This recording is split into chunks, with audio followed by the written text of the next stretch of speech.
আসসালামু আলাইকুম। আজকে চিংড়ি মাছ দিয়ে লাউ রান্না করে দেখাবো। এটা বানানো একদম সহজ আর খেতে ভীষণ মজার। আর কিভাবে সবুজ রেখে রান্নাটা করতে পারবেন সেটাই দেখাবো। প্রথমেই একটা হাঁড়িতে আমি 3 টেবিল চামচের মতো তেল দিয়ে দিলাম। তেলটা হালকা গরম হয়ে গেলে দিয়ে দিচ্ছি 3টা মিডিয়াম সাইজের পেঁয়াজ কুচি। দিয়ে দিচ্ছি বেশি করে কাঁচামরিচ, প্রায় 6 থেকে 7টা কাঁচামরিচ আমি এইভাবে পুরোপুরি ফালি করে নিয়েছি।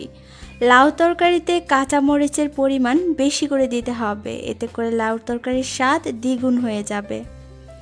এবার যখন পেঁয়াজটা হালকা ভাজা হয়ে যাবে, পুরোপুরি ভাজতে হবে না, ঠিক এই পর্যায়ে আমি লবণ দিয়ে দিচ্ছি পরিমাণ মতো, একটু পানি দিয়ে দিচ্ছি যাতে পেঁয়াজটা পুড়ে না যায়। দিয়ে দিলাম হাফ চা চামচ হলুদের গুঁড়া, হাফ চা চামচ মরিচের গুঁড়া আর হাফ চা চামচ জিরার গুঁড়া।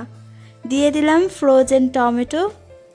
টমেটোটা ফ্রোজেন ছিল আমি দিলাম, আপনাদের কাছে টাটকা টমেটো থাকলে সেটা ছোট ছোট করে কিউব করে কেটে দিয়ে দিবেন।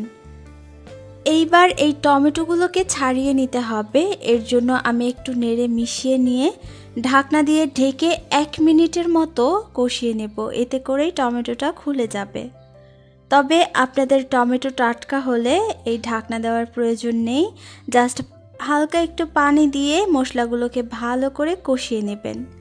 টমেটো যেহেতু ফ্রোজেন ছিল তাই এর থেকেই কিন্তু পানি উঠেছে।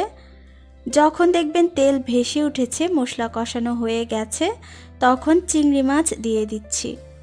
চিংড়ি মাছ আপনাদের পরিমাণ অনুযায়ী দিয়ে নেবেন, যতগুলো আপনাদের প্রয়োজন। এবার এই মাছটাকে 2 থেকে 3 মিনিটের জন্য এই মশলার মধ্যে একটু ভেজে নিতে হবে। এর ফলে মশলাটা ভালো করে কষানোও হয়ে যাবে আর চিংড়ি মাছটা ভালো করে ভাজাও হয়ে যাবে। তারপর যখন মশলা ছেড়ে দেবে দিয়ে দিচ্ছি লাউ। লাউ আমি মিডিয়াম সাইজের একটা দিয়েছি আর এইভাবে কেটে নিয়েছি। লাউ কিন্তু কাটার উপরেও স্বাদ নির্ভর করে, তাই অবশ্যই এভাবে একটু গোল গোল করে কেটে নেবেন। এবার ভালো করে মশলার সাথে লাউগুলোকে মিশিয়ে নিব।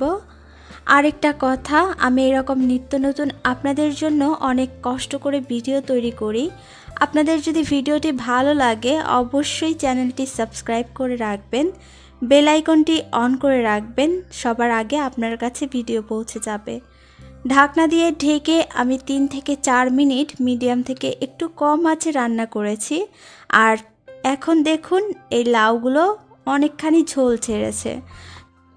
লাউ থেকে যদি ঝোলটা না ছাড়ে তবে অল্প একটু আলগা পানি ব্যবহার করতে পারেন, তবে খুব কম পানিটা ব্যবহার করবেন। লাউতে আলগা পানিটা ব্যবহার করলে লাউয়ের স্বাদটা নষ্ট হয়ে যায়।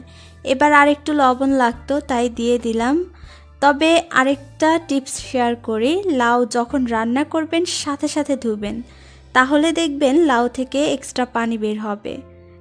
অল্প আঁচে লাউটা রান্না করার পর যখন সেদ্ধ হয়ে যাবে তখন বেশি করে ধনিয়া পাতা কুচি দিয়ে এই রান্নাটা কমপ্লিট করতে হবে। আমি ধনিয়া পাতা কুচিটা দিয়ে 1 মিনিটের মতো এই লাউটাকে রান্না করে নিয়েছি। আর এইবার গরম গরম সার্ভ করার পালা। আশা করছি আজকের রেসিপিও আপনাদের কাছে অনেক ভালো লেগেছে।